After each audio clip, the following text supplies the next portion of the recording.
সেইদিনাখনি কৈছিলোঁ নহয় ভাল কৰিবলৈ, কৰিলি যদি লৈ আহিবি আজি। মোৰ ঢোলটো বাৰু ভাল কৰিলোঁ মই।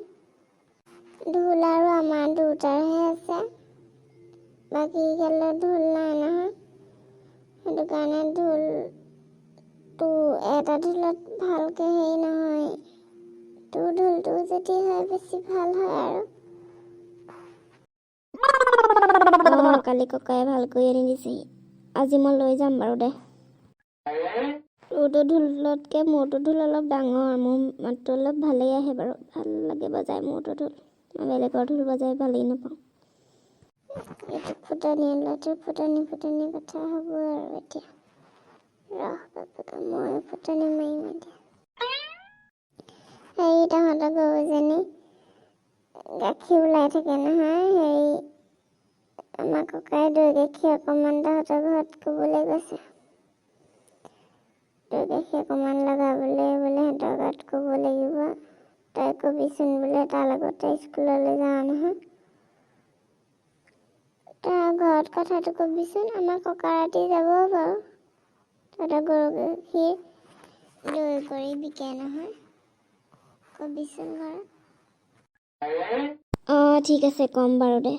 আমাৰ এতিয়াৰ পৰাই নহয়, আমাৰ ককাই কৈছে আমাৰ ঘৰত আগৰ পৰাই ডাঙৰ ডাঙৰ গৰু আছে। আমাৰ ককাৰ ককাক মানে ককা ৰাজু ককাকৰ দিনত হেনো ইমান ডাঙৰ গৰু এজনী আছিলে হেনো, বহুত ডাঙৰ গৰু এজনী বোলে। গৰুজনী গাখীৰ খীৰাই মানে গৰুজনীক ঘাঁহ দিবলৈ মানে মুখৰ আগলৈ আহোঁতে মানে এবেলা সময় লাগিছিলে হেনো। গৰুজনী বোলে ইমানেই ডাঙৰ আছিলে। ফুটনি কথা কোৱা, কিমানে ক'বই আৰু সদায় সদায় কৈ থাকে আৰু মানে কোনোদিন নোকোৱাকৈ নাথাকি। ময়ো কম নহয় এতিয়া। ঐ কি ভাবি আছা এইফালে চাইছা? নাই আমাৰ ককাই কৈছে, আমাৰ ককাৰো তোৰ ঢোলটো কি ডাঙৰ, তাতকৈও বহুত ডাঙৰ ঢোল এটা আছিলে। মানে ঢোলটো এফালে এটা চাপৰ দিয়াৰ পিছত ইটো ফালে এটা চাপৰ দিওঁতে বোলে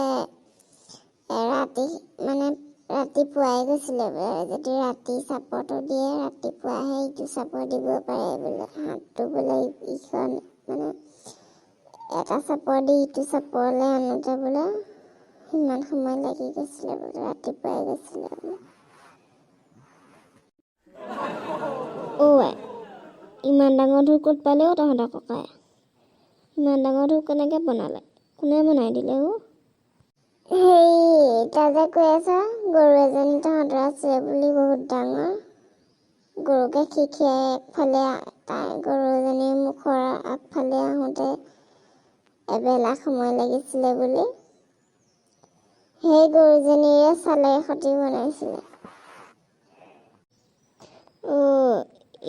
মই পঠিওৱা গুলিচাত মোলৈকে পঠিয়াই দিছে দেখোন। ঐ কি ভাবিছ, চক্ট হৈ গলি নেকি? নাই হোৱা। তোৰ কথা শুনি মই চক্ট হ'মনে আৰু? মই মানুহক চক দি থাকোঁ। তই হৈছিলি জানো, নাৰ্ভাছ হৈ গৈছিলি তই। ময়ো জানো দে।